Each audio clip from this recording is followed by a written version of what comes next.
Premier conseil, essayez d'avoir des rapports sexuels avec une vessie qui est complètement vide ou au contraire une vessie pleine. Pas au point de ne pas pouvoir se retenir, bien sûr. Pourquoi faire l'amour avec une vessie plus ou moins pleine, plus ou moins vide? Parce que la tension que provoque la vessie, quand elle est remplie, peut changer la tension des muscles au niveau du périnée. Or, ces muscles-là contribuent à l'éjaculation. Par exemple, certains hommes vont dire qu'ils maîtrisent beaucoup mieux leur éjaculation, et ils ont d'ailleurs une meilleure érection, quand la vessie est plutôt pleine. D'autres hommes vont dire que c'est quand leur vessie est vide qu'ils ont un meilleur contrôle sur l'éjaculation. Donc, on essaye de faire l'amour vessie pleine, vessie vide, et on voit ce qui nous convient le mieux, et on utilise ce qui marche le mieux pour nous. Deuxième conseil, lorsque vous pratiquez la pénétration, la toute première lors d'un rapport sexuel, la toute première pénétration, faites-le de façon très lente, très progressive, comme si vous savouriez chaque millimètre de la pénétration. Quel est l'intérêt de faire ça?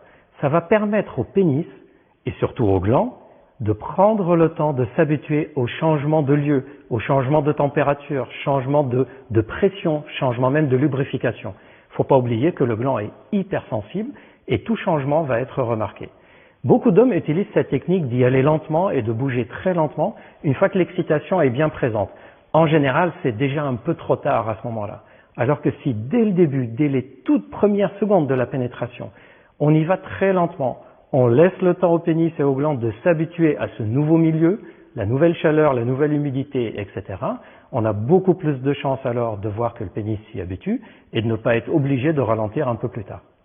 Et dernière petite astuce concernant la pénétration, ne la pratiquez pas au moment où vous êtes le plus excité. Attendez d'être dans une excitation qui est suffisante pour avoir une érection, mais une excitation qui vous paraît gérable, et c'est à ce moment-là qu'on pratique la toute première pénétration.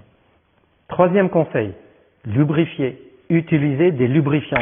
Ça va donner une couche grasse, puisqu'en fait les lubrifiants contiennent souvent des matières grasses, ça va donner une couche grasse sur le gland et ça va diminuer les sensations de frottement, ce qui diminue l'intensité de l'excitation physique. Vous pouvez bien sûr utiliser n'importe quel lubrifiant, mais je vous conseille d'éviter certains types de lubrifiants, en particulier ceux qui sont censés provoquer de la chaleur, ceux qui contiennent des produits censés donner une bonne odeur ou un bon goût. Pourquoi? Parce qu'ils contiennent des produits chimiques qui peuvent donner des sensations de picotement sur le gland.